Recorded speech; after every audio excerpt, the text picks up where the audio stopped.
Yan, so start na natin mga kabady.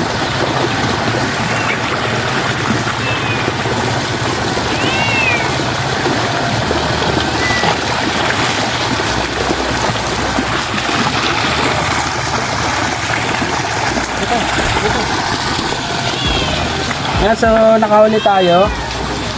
Tignan natin kung may 1/4 to, tapos i-add na lang natin.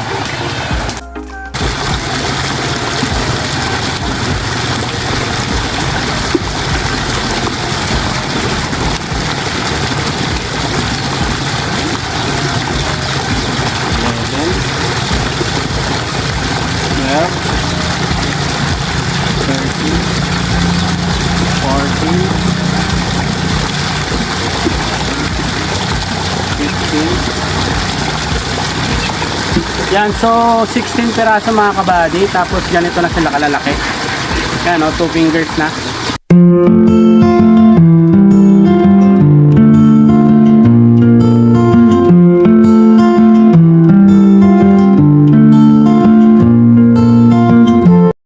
Good day mga kabady. 9:37 na ng umaga. Yan, so preparing na po tayo sa pagpapakain. At ang ating panahon ngayon ay maulap. Pero yan, sumisikat na si haring araw mga kabady. Nakasindi na rin po ang ating solar. At tayo po ay susubok na magtimbang ng ating mga alagang tilapia ngayon mga kabady. At sila po ay 44 days na. Tara, samahan niyo ako. Yan, so start na natin mga kabady.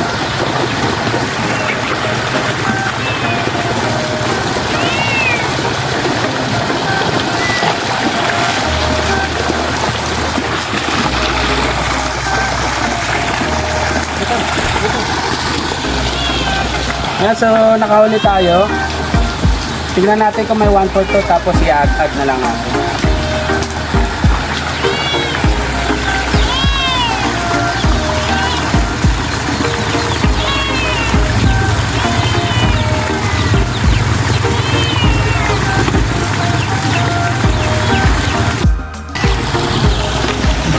Yan, so mga kabady, kumuha lang tayo ng mga 1/4 tapos i-add na lang natin yan. Yan o, 253 grams.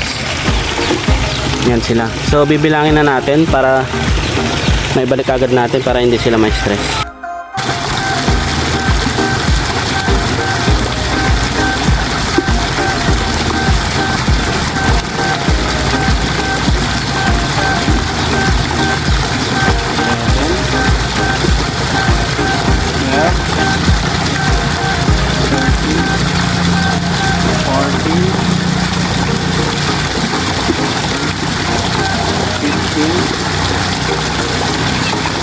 Yan, so 16 piraso mga kabady. Tapos ganito na sila kalalaki.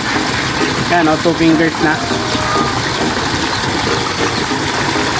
Yan mga kabady, bali tapos na tayong magtimbang. At bali ang 1 kilo ay 64 pieces. Yan, nasa 2 fingers na din sila mga kabady. Tapos compare nung unang grow natin, nagtimbang pala kami dati ay ika day 37. Ngayon nagtimbang naman tayo ika day 44. Yan. So halos parehas din. Last time medyo mas maaga, pero sila ay 67 piraso sa 1 kilo. Ngayon naman ay 64 piraso sa 1 kilo. Yan, so hindi na masama. At ngayon ay makukumpit na natin kung ilan yung ating dapat may pakain kada pakain sa kanila. Yan. So tara, samahan nyo ako na magpakain na. Start na.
Yeah, mga kabady,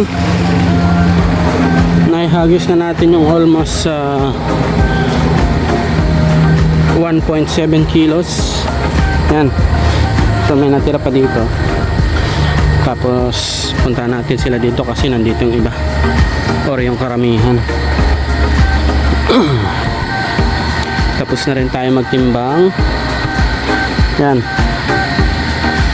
At medyo late tayo sa pagtitimbang kasi nung unang grow pala 37 days sila nung una tayo nagtimbang. Kaya nga lang gawa ng medyo busy tapos sa panahon yan, so hindi kagad tayo nakapagtimbang, nadidelay. Kaya ngayong day 44 lang tayo nakapagtimbang, pero okay lang din yun kasi ang gusto lang naman natin makuha yung kanilang timbang para nang sa ganon maibigay natin yung ideal na pakain sa kanila every pakain. Yun yung purpose nun, para hindi tayo nagkukulang at hindi tayo nagsosobra. Kasi kapag kulang, syempre alam natin ang nangyayari, hindi makakakain yung iba, then mas maliliit sila. Syempre pag sobra naman, mabubusog na sila, tapos meron pang ibang feeds na hindi nila makakain, tapos lulubog lang yon, di sayang lang. So mahal pa man din. Kaya mas maganda na yung nandun tayo sa medyo malapit sa katotohanan, mga kabady. Hindi yung sobrang konti, hindi yung sobrang dami yung pinapakain natin sa kanila. Yun ang purpose ng pagkuha ng DFR. Yan. So yung sinusunod kong DFR, hindi ko alam kung updated na yon, pero galing yun sa Tate. Kaya yun pa rin yung sinusunod ko hanggang ngayon, kasi yung feeds naman or yung floating pellets na pinapakain natin ay Tate brand. Yan. Pero yun nga, disclaimer pa rin, hindi po tayo expert. Ginagawa lang natin or sinusunod lang natin yung mga method na ginawa natin ng first grow na nag-click or naging maganda para sa ating pag-fish pan nung first grow. Yun yung ina-apply natin.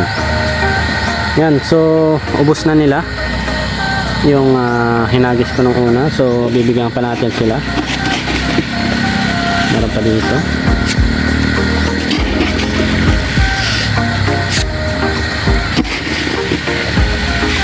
Yan. Kaya lang medyo maulap ngayon, may manilipis na ulap, kaya medyo against the light, mga kabady, pasensya na. Yan, nilahat ko na lang para nasa ganun ay makita nyo kapag sila ay kakain. Yan.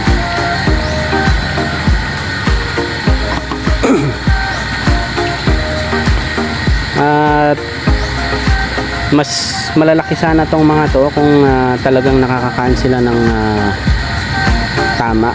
Kaya nga lang, syempre sa ating panahon kailangan natin mag-adjust. Kaya minsan yan, may time na 2 beses silang kakain, 1 beses lang sila makakain, ganyan. Or minsan wala, gawa nga ng tag-ulan, mga kabady. Yan. Pero kung hindi madalas umulan, mga kabady, baka mas malalaki pa to sila ngayon.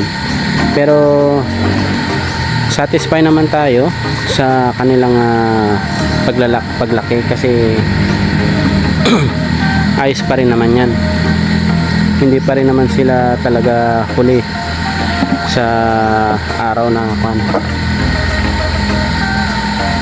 nandito sila. Yung size nila okay pa rin naman yan. Tsaka masisigla sila, mga kabady. Yan, no? Pero may kahapon or nung nakaraan ba yun, may nakuha pala akong 2 na patay. So yun pa lang yung ating mortality since nakuha natin. Meaning mga kabady, yung sinasabi ko na mortality, yun yung nakita ko na patay tapos na-recover ko. Pero yung mga kinakain ng ibon, ganyan, hindi naman natin mabibilang yun kung ilan yun. Kasi hindi naman natin sila nakuha.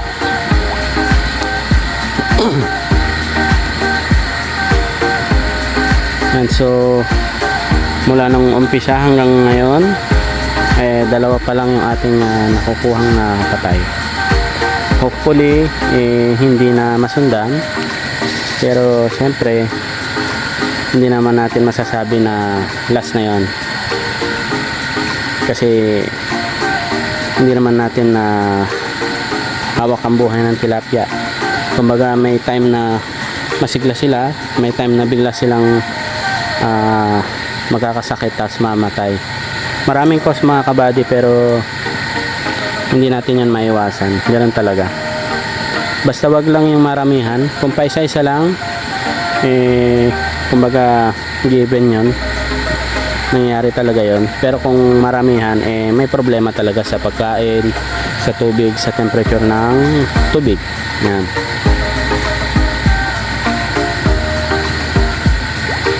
Yan, so mga kabady, tapos na tayo magpakain. So update ko na lang kayo mamaya tanghali kung tayo po ay magbibigay ulit ng pakain.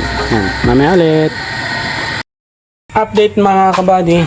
Yan, so 1:43 na ng hapon or tanghali. Tayo po ay magpapakain na ulit. At medyo pumangit na naman yung ating panahon mga kabady, naging maulap. Tapos kanina umulan, pero buti naman ngayon ay huminto na. So sasamantalayin na natin yung pagkakataon mga kabady. Start na.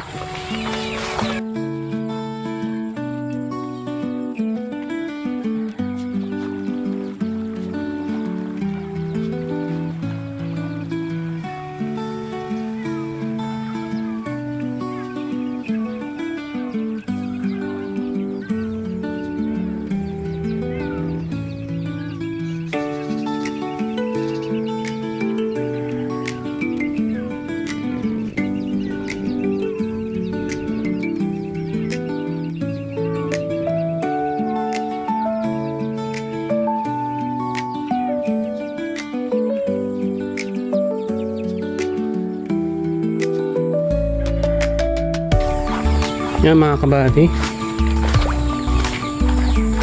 halos maubos na nila yung binigay natin. Yan, so magdagdag na tayo.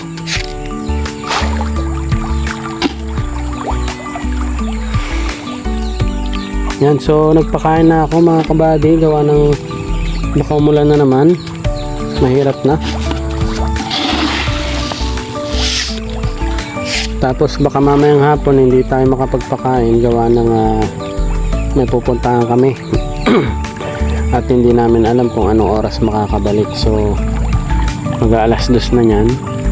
Dapat ang next kain nila kahit mga 4:30 or 5, pero hindi tayo sure kung anong oras tayo makakabalik dahil may naasikaso pa nga. Kaya pagpasensyahan nyo na lang dahil hindi kompleto yung ating magiging video ngayon, kung tayo po ay makakapagpakain o hindi mamaya. Yan.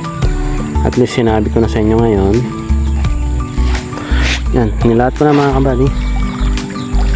Pero okay na rin yung video natin ngayon, gawa ng kaninang umaga nakapag-sizing tayo. So may napakita na tayo sa inyo. Yun nga, at 64 pieces sa 1 kilo na ngayon sila. So sa ilang araw or ilang linggo na ganyan, lalaki pa sila. Bago tayo ulit magtimbang, meron pa tayo sigurong mahigit 2 linggo ulit. Tingnan natin kung ano na yung magiging improvement at kung ilan na yung naidagdag sa kanila. Tapos yung ating mga alagang pabo at manok doon ay hindi na muna natin pinalabas. Gawa nga ng sobrang putik na naman dito mga kabady. Doon na lang muna sila sa ranging area. Doon na lang muna kakain. Tignan yung panahon natin, sobrang ulap na naman. Ang ganda na kanina, pero ngayon medyo mas may itim yung ulap. Yan, in-update ko lang kayo mga kabady.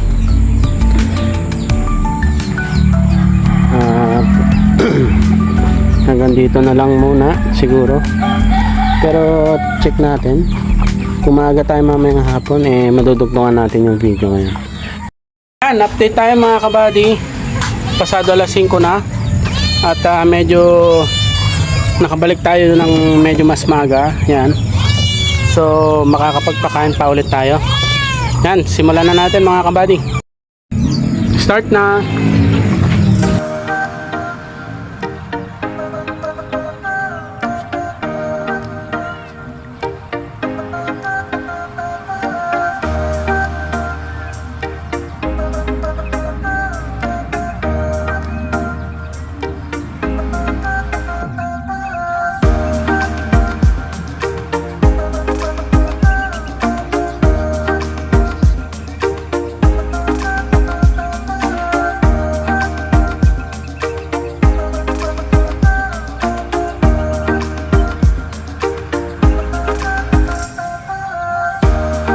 Yan mga kabady, bali binibinilisan na lang natin yung pagpapakain.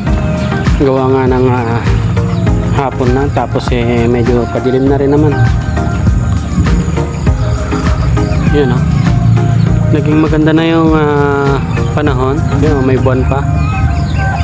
Pero kanina after ko magpakain ay umulan. Yan, buti na lang huminto. Kaya nakapagpakain din tayo. Tsaka medyo maaga kami nakauwi, gawa ng hindi namin inabot yung pinuntahan namin. Babalik na lang kami sa susunod na araw din. Yan, so konti na lang to mga kabady. Bibigay ko na lahat. Yan.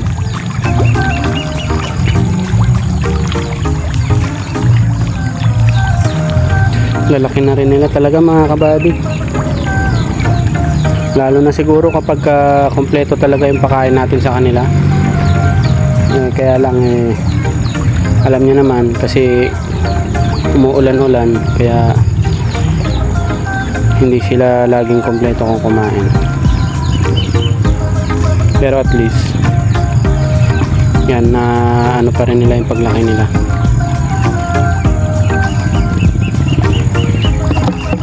So sana bukas hindi na umulan, para nang sa ganun yung mga alaga nating mga pabo at pato ay mapakawalan ulit natin. Yan, so naubos na nila mga kabady. Hindi ko na muna papatagalin yan, kasi hindi na rin naman natin sila masyadong makita. Yan, so hanggang bukas na lang. Bye bye.